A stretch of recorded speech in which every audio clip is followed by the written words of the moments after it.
I am extremely grateful for all of the friendships and relationships that I have made with tons of people who have moved here to Northern Colorado from all over the country. And when I ask for help on information, maybe struggles that they've encountered or problems that they had on their move, they are extremely willing and giving with the information that they've found out firsthand. So today, I am doing the 3 secrets when moving to Fort Collins, Colorado, or really anywhere across the country if you want to leverage this information. What's up, everybody? My name is Patrick Soukup with Soukup Real Estate Services here in Northern Colorado, and this is the Living in Fort Collins YouTube channel. It is everything from eating, sleeping, playing, moving, all things Northern Colorado. And as much as we like making these YouTube videos about real estate in Northern Colorado, we like more working with buyers, sellers, and investors for all the real estate needs, everything here in Northern Colorado. So give us a call, text, or email, whatever it is, we've got your back. And if at the end of the video you've enjoyed the content, give the video a thumbs up, comment, maybe share it with a friend, and possibly subscribe.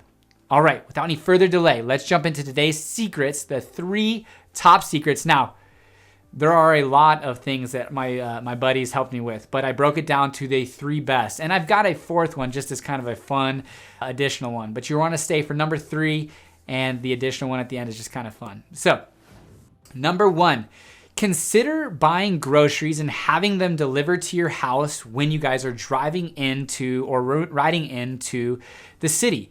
This is something that you can kind of pick an hour time frame of when you're going to arrive, and really the last thing that you want to do when you get home is go to the grocery store busy, Thursday, Friday night, and have to shop for 2.5 hours to get all of your essentials. You're already stressed out. You just drove 8, 9, 10 hours across country, and now you're having to go get food in a place that you don't want to be. All you want to do is kick your feet up and relax. So consider having your groceries delivered to you on the day that you arrive. And speaking of which, number 2, give yourself a few extra days on either side. Whether you are a business owner or have sales or trying to get some work done prior to your move, you need more time than you would think, because really it's just going to take more out of you than you'd ever think. So on the front end, get some extra days done of work, add in those extra hours. And on the back side, prepare to have a few extra hours of work catching up, because this is going to be an extended move and pretty draining, both emotionally, physically, you name it. It is going to take a lot out of you. So that being said, give yourself a few extra days on the front side and on the back side, but more importantly, give yourself a couple days after you've moved to do absolutely nothing, to relax. I know this is not a vacation, but you might as well treat it as such, because this is going to drain your batteries. So if you think you just need 1 day before you get rocking and rolling, give yourself 2. If you think you need 2, give yourself 4, and so on. It is just something that is really a lot of mental capacity that is being used, as well as physically this is going to be exhausting. And number 3, and this is probably the most in-depth, that has probably multiple parts to it, not just, this is it, period, end of story. It's kind of multiple parts.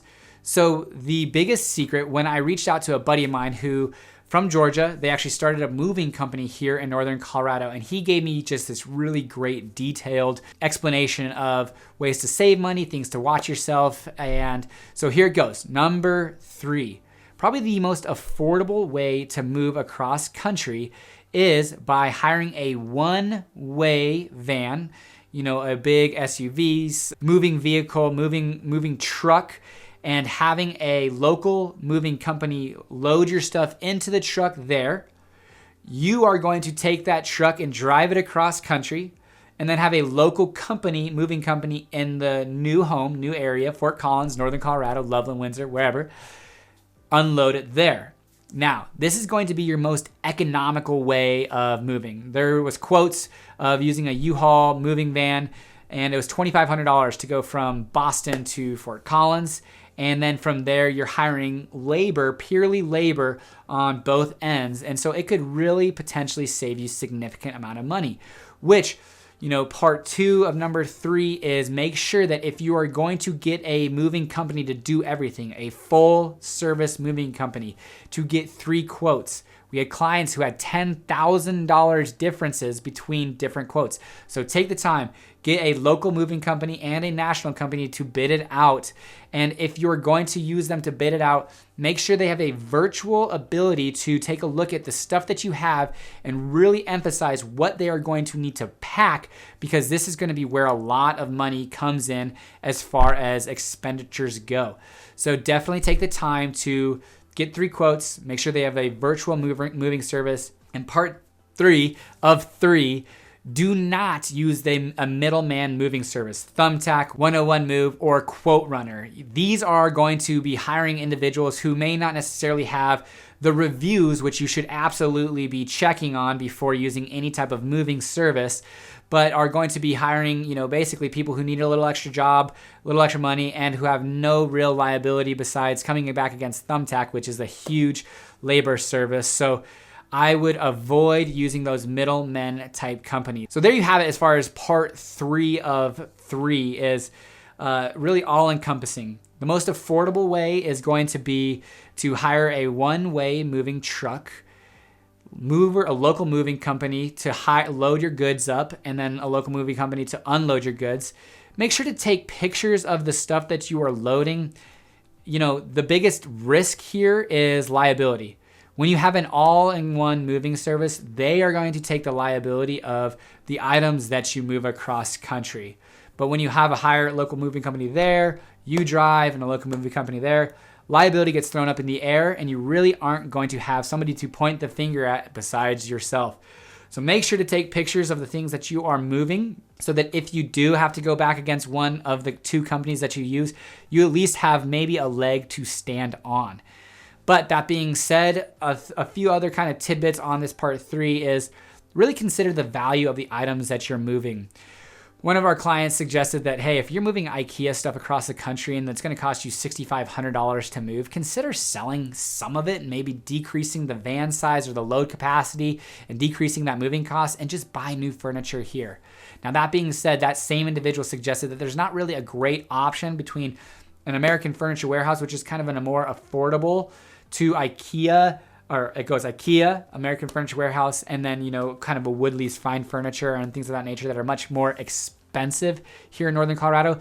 So you'll want to do your due diligence to see what it would cost you if you did sell your furniture in your initial location and buy new to save some money on the moving costs. So there you have it. Now, number 4, let's do a quick recap of number 1, 2, and 3.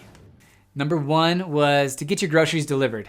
Order the groceries, 2, 3, 4 hours before you get to the house, or, give yourself enough time for that grocery to do a delivery for you that evening or the next morning so that you have groceries in the fridge and you don't have to worry about going and getting groceries, which part 2 of 1 would definitely be when you get in town, go out to eat, kick up, relax. This is going to be stressful, which leads me into part 2 or number 2. Give yourself a few extra days that you would think you need on both sides, whether that's for business, getting everything done beforehand and after, and then also rest and relaxation. You are going to need it. This is going to be physically and emotionally taxing to you and yours. And then finally, number 3, that all-encompassing move criteria, which really, I think, goes in deep if you want to have the tips and secrets of moving the most economically, or what is most emotionally and physically and mentally less damaging. Now, I think number 4 is quite funny. So if you are a spouse and you potentially need to have surgery, well, it's a great time to schedule maybe before or after, or potentially get, quite a bit sick, because one of our clients suggested that they did conveniently have to have surgery prior to the move, and the spouse was pretty much fully responsible for the entire move. Now, I can say that I have had, we've moved twice within Fort Collins, and both times my wife really took on the kind of vanguard of the move, which she's probably one of the reasons why she never wants to move again. But I was also working full-time, 8 to 5 type deal, and we moved during the middle of the week. Now, I'm considering doing a part 2 of this, as also I'm considering doing a part 2 of things I wish I knew before moving to Fort Collins, because this is great little tidbits of information where people who have actually done the move and have been willing and open to provide this information to me and us so that we can help future people who are looking to move to Northern Colorado, or really, again, anywhere in the country. This information would really be beneficial.